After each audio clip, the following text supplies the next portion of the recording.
Nice, welcome. When did you get into New Orleans? Yesterday. Yesterday, and we're here for Tales of the Cocktail, a great event. You guys haven't checked it out, talesofthecocktail.com. But tell me what you've done so far since you've been here. Well, actually, I came yesterday to judge a competition, the Amarula competition, and then I decided to take 2 days just for myself. Unfortunately, it hasn't really worked out that way, the way I wanted it to work out. It never does. You seem to just be nonstop working, drinking, networking, drinking, and somehow you get a couple hours sleep. And oh wait, there's food in there somewhere. Yeah, exactly. Nice. Okay, so the Amarula competition, that was a good time. There was 5 guys and narrowed down. It was an online competition that they pulled from different cities across the United States? Yeah, they had to submit their recipe, and then basically a panel of judges had to check which recipes made the best sense in the terms of what they were looking for in terms of flavor and of course the complexity and the mixture of the cocktail. Now, if you could have gave advice to the contestants before they went on, maybe how to compete or how to make a good crafted cocktail, what would it be? Well, I think when you're working with cream, in this case, in the case of the Amarula, one of the things that, or what the brand is really looking for, it's more about like the flavor profile and how you use the Amarula liqueur, which is also very unique, and then sometimes it could be a little bit tricky. And if you go too simple or also too simplistic, it's not very good. But if you go way outside of the box most of the time, the judges will say, well, that's not something that is easy to implement. And also the brand, the sponsors will say, that's not something that I can implement in different bars. So that's probably one of the advices I would give. It's like, don't go too simple, don't go too outside of the box, go like in between, something that it's still exotic, but it's accessible, and of course that tastes great, and the main sponsor is the kind of like the main character of the whole cocktail. Yeah, I agree. That's great advice. And was it Emilio from Las Vegas ended up winning? Yeah, that's right. So do you remember his drink, or what impressed you about it, or? Well, I don't remember his drink specifically because there were 3 of them. There was the main cocktail, and then the There's shot. a lot of drinking going on too. And then there was the specialty cocktail that they had to create on the spot. There was a lot of different ingredients that they were given to choose what they wanted to mix, and also to see their creativity and to see how they would come up with something on the spot with Amarula. So what I remember about his cocktails, on the 3 cocktails, he scored really high on my score sheets. So, which means that he was very good in terms of balance, flavor, and also kind of keeping it simple, but at the same time it was kind of exotic. Ingredients like using coffee that you don't see that much in, but everything was cold. So at the same time it was kind of exotic because you don't see so many coffee drinks, but also it was it had a nice twist because he used like Oreo cookies, things that you can find everywhere. Nice. Okay, so now let's go back a couple years, not too many years because he's a young guy. But let's say 15, you come to America, and how do you start off to where you are now? Walk me through it. You're 15 years old, you're in America. Well, actually, I started baking. My uncle owns a bakery. He still owns it. It's a Mexican bakery, and this is in the Bronx, in New York.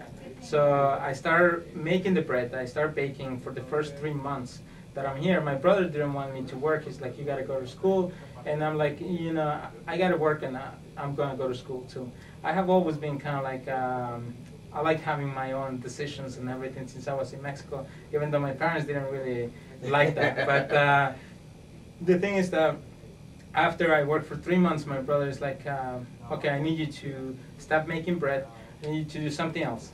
So he hired me to work as one of his cooks. Like, he was a chef. He's still a chef, but now in Michigan. At that time, he was in New York at a restaurant called the Boulevard. And so I started cooking for him for like another 6-8 months. And then he's like, you know, he saw that I was really falling in love with the whole art of cooking and everything. Because actually in Mexico, my whole family cooks. My brothers, when they came from Mexico, they were already great cooks. So not to sell it, but actually for our family, because we take turns basically on a daily basis to see who cooks this day, and then my dad would cook, and to me he's like, I haven't found anyone else that cooks as good as he does. Of course, because everything's 100% natural. We own a lot of land, so we own all our own stuff, and we grow all our own stuff. So of course it's going to be very, very different and flavorful, and it's just as good as you can go, because that's truly organic and natural, and as soon as you cut it, you cook it, and the flavors, the aromas is extremely different.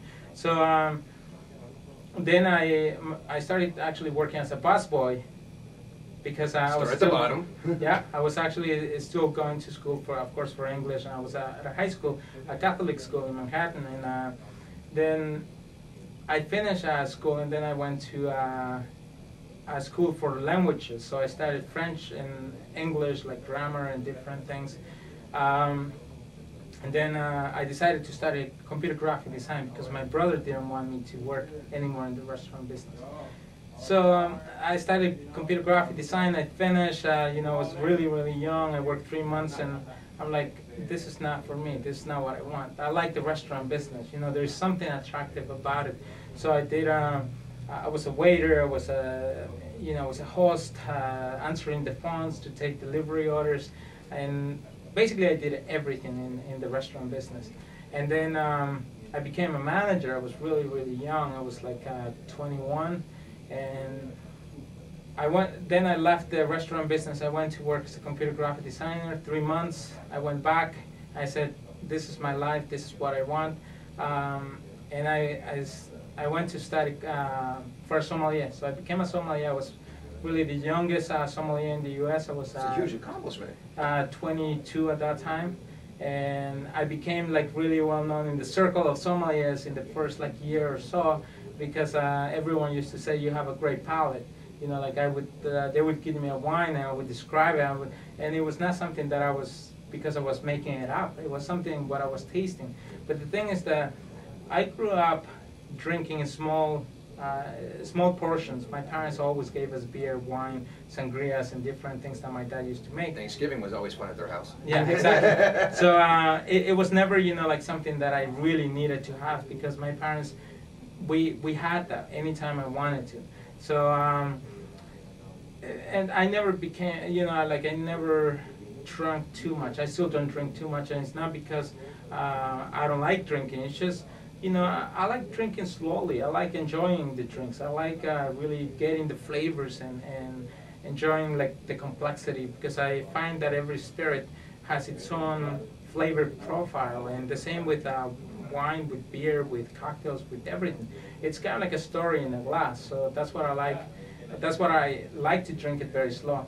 And then I went to open a restaurant, which was a steakhouse in 2000. The GM of the Boulevard is like, Junior, you're great at what you do. So I had already been working for 1 year as a bartender on the days that the main bartender was off. And then the rest of the time I was the manager of the restaurant. So he's like, I need you to move with me and open this place. It's a steakhouse. So he put me in charge of the wine program. I was the sommelier. So I was the sommelier for 3 years until I left Rod's, which is the restaurant in Columbus. And then I just kept going, and I was also working at night behind the bar. And everyone started to call me the liquid chef, because I was using carrots and fresh beet juice. I didn't have a lot of experience bartending, so what I was doing, I was creating all my own stuff, because I didn't know much about any recipe. So I didn't have any influence of any recipe.